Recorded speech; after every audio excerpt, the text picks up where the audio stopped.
Sir gas का rate 240 रुपये से इन्होंने माफिया जेडे ना रल मिल के 200 ते 330 रुपए उन्होंने गैस का रेट करता, यकदम 80 रुपए रेट बताता है।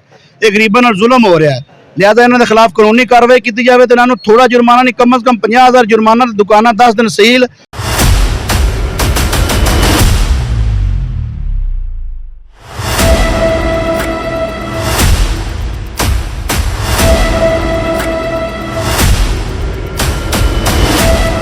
रमजानुल मुबारक की आमद से मुल्क भर में महंगाई की शरह में खतरनाक हद तक इजाफा हो गया। महंगाई में कमी के हुकूमती दावे और इदादो शुमार सिर्फ फर्जी साबित हुए। मैं हूं नाइला भट्टी, रिपोर्ट सैयद हसनैन नकवी और आप देख रहे हैं आज तक।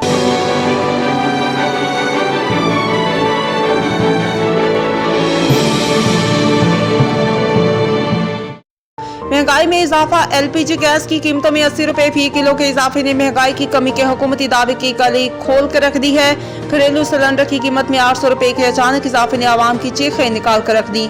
लोग बिलबिला उठे और एक तरफ पंजाब हुकूमत माह रमजान ने आवाम को रिलीफ देने के लिए इमदादी रकूम के चेक तकसीम करी है, तो दूसरी जानिब ताजर माफिया को बेलगाम कर दिया है जो गरीब आवाम का खून चूस रहा है।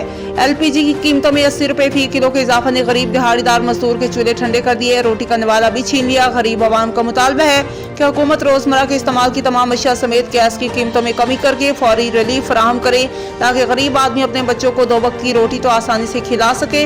मज़ीद खबरों और न्यूज अपडेट्स के लिए देखते रहिए आज तक, खबर सच के साथ।